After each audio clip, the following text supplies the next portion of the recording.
Hello everyone, that Manga Kid here to give my review of Be Very Afraid of Kanako Inuki by Kanako Inuki. This is a short story collection compiling some of her horror works and some of her more well-known stories or characters, and it's just like she has released stuff where it's like she'll have a volume of the whole thing with one character and then various different like scenarios around that character, and this compilation kind of pulls one story out of each of those kind of compilations from what I understand, which is unfortunate for me because I want to read all of it. I want to read the whole thing, but this is giving you a taste of this creator and the worlds that she's created. And it's released by Kanako in this really beautiful volume. It's a matte, like rubbery cover with the embossed title and eyes, and the roses are kind of embossed along the edges too. But yeah, it's a gorgeous cover, and it's definitely something I was very, very excited about when it was originally announced. My only gripe is like it's so thin. I just wish there was more.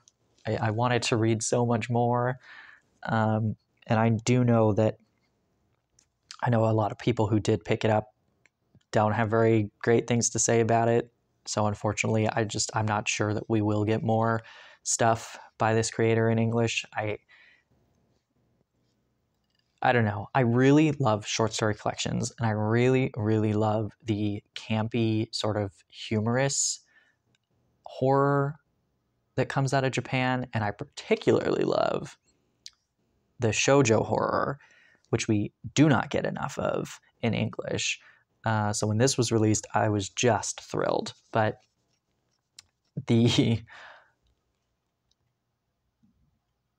I don't know why people don't like it, because I think if you comparing this person to like Junji Ito and Kazuo Ume's and all that, like she's her own person and her own creator with her own style, and I think that like Junji Ito has been hyped to a degree that like if you go into this being like, oh, it's like the female Junji Ito, like that's not what this is. But she certainly has been influential in the horror scene, and she's certainly been influenced by like Kazuo Ume's, and you could see that, you can feel that within her work. But she's certainly left her own mark on the industry, and I think that for the like North American audience who may not know who she is, going in expecting something and then feeling like it didn't live up to the expectation, I don't know. But then I think too, like with the hype around this type of horror, I think that a lot of people buy this stuff thinking that they like wanting to like it, even though it's not really their thing. And then when they don't like it, like they just confirmed that they didn't like it. Like whereas I know I love short story collections and I love campy horror. So this was right up my alley, and I purchased it knowing I was going to enjoy it, as opposed to being like, oh, it's a scary book, I'm going to purchase a horror series, and then being like, oh, this was a letdown. I knew what I was getting into is what I was trying to get at with that tangent. But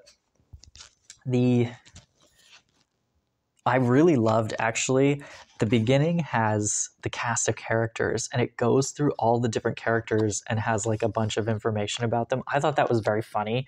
At first when I opened it, I was like, oh man, that's a lot of, I gotta read that. I'm gonna have to read through it. But it actually really gave a lot of insight into what the stories were going to be.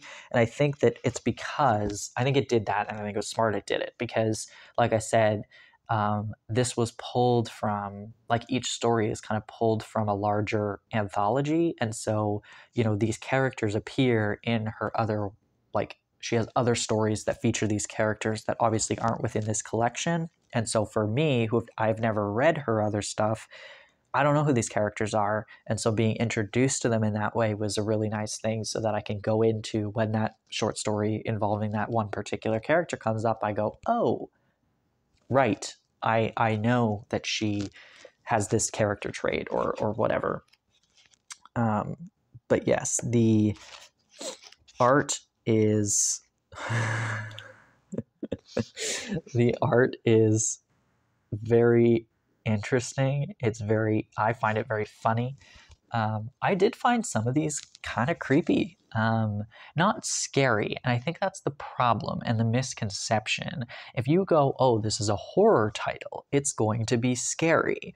Like, that's not always what horror is.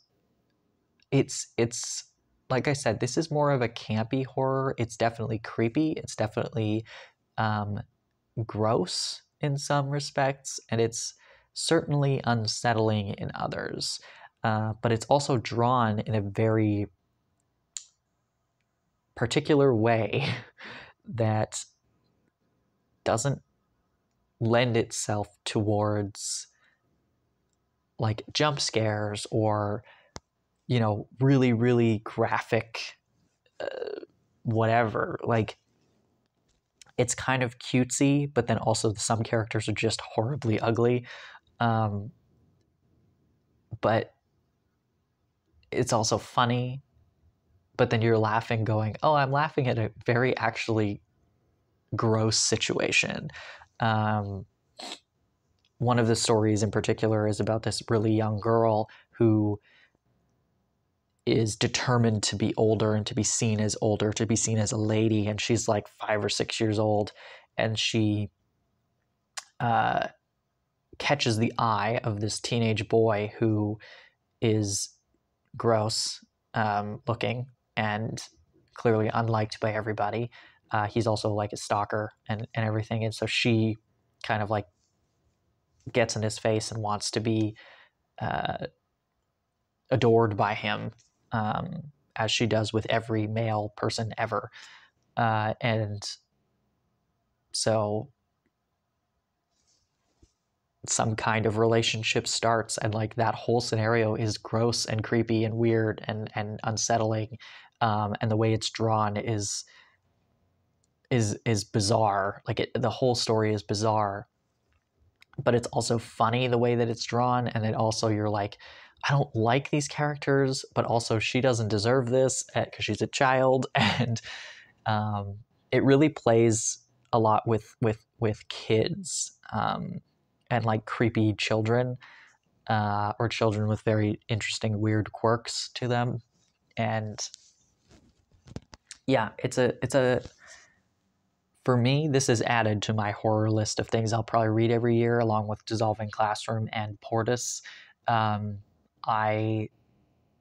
It's a quick read.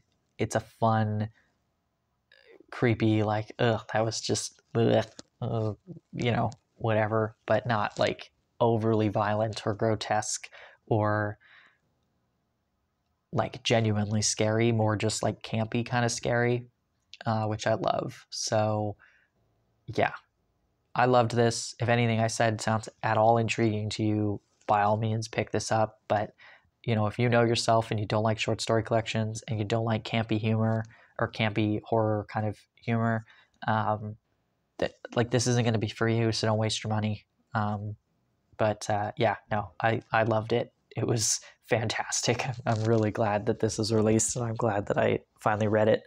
Had it on my shelf for a while. But if you have any recommendations of anything similar, please leave them down in the comments. But yeah, if you've read this, I would love to hear your thoughts on it. Whether you liked it or disliked it, doesn't matter to me. I'd be interested to hear what you think of it. But yeah, thanks for watching.